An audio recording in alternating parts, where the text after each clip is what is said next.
Joining me today is Patrick Glynn, Research Engineer, Earth Science and Research Engineering at CSIRO, who will be speaking at IIR's Collision Avoidance in Mining Conference, which takes place on the 8th to 9th of March 2011 in Brisbane. Hello Patrick, thanks for joining us today. Hello James, how are you doing? First of all, how can you address the human factors leading to collision risk, such as reaction speed? The research in this area actually goes back quite a bit. In 1960, Henry and Rogers had a bunch of students and they performed tests on them. They were actually testing reaction time. There is an intrinsic problem with people driving cars in the fact that as they get an increase in speed, the actual time taken to react to a stimulus or something jumping out in front of them is quite long. It's on a good day it would sit somewhere around 0.3 of a second. On a bad day it can be that can run out to about 1.2 seconds. And the problem with this is that by the time you have your initial reaction to when you actually try to apply the brakes to stop the vehicle, you've already committed to running into whatever the obstacle is. After this research was carried out, they realized that human beings are really not good at driving cars, essentially. And at that point, they realized that they had to reduce the speed, and this is when speed limits and general constraints came in to try and reduce the speed or increase the reaction time. In the period from then till now, there's been probably the best application of increasing reaction time was in '87 when the Americans introduced the center eye height light on the stoplight on motor vehicles, and they found after the introduction of that the actual rear end collision rate went down by about 25%. By 1992-93, this had gone down to about 5%. But essentially what this does is it gives a fraction of a second better reaction or better indication of what's happening to the car in front, and this pans out as more time to make a decision to apply brakes or take avoiding action.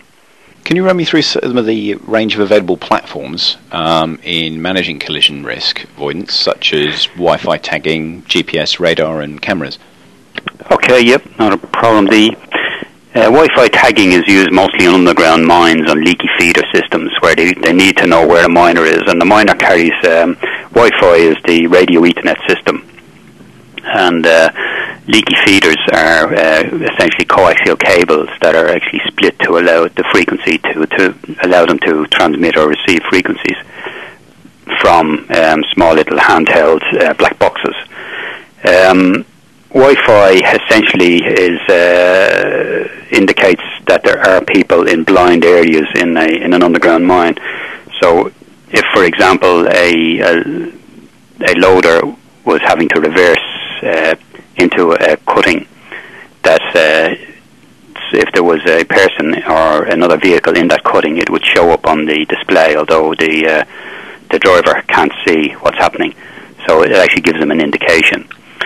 The RFID tagging is radio frequency identification. Essentially, that operates on a much lower frequency, 433 megahertz. And again, what that does is it sends a signal out to which is picked up by a vehicle. So a miner on an open cut mine would have an RFID system, which would have a dual role. It transmits and receives signals, so it has a two-way redundancy. If a driver of a haul truck picks up a signal from one of the RFID tags and it indicates to him that there is somebody within, say, 25 meters of the truck, and it's up to the driver then to actually look around to see can he identify that person. If he can identify the person through his cameras, and that is not a problem and it can avoid him. If he can't identify the person, then it's incumbent on him to acknowledge the signal or find the person, then acknowledge the signal or light vehicle or whatever the tag is on. GPS again is used in open cut mining, and it's essentially to give positional data to where each truck or each light vehicle is in a mine site. And what that does is it allows normal mine sites have dispatcher systems, and it allows you to increase the distance between your vehicles. Now, while this increases safety, it also has implications for productivity, because if you increase the distance between your vehicles, you reduce the amount of ore that you can actually move. So there's a trade-off on it. Radar and cameras, essentially the early research that I did in this area was putting in radar antennas mounted on each of the video cameras around the haul truck, which would switch those cameras in on identifying an object moving relative to the vehicle. And at the moment, it's probably one of the better systems, although there are other systems, combination systems coming onto the market where you have proximity detection, where you have a number of antennas around the vehicle which will indicate somebody or an object moving within, say, 50 metres of the vehicle, and gives the driver a good indication.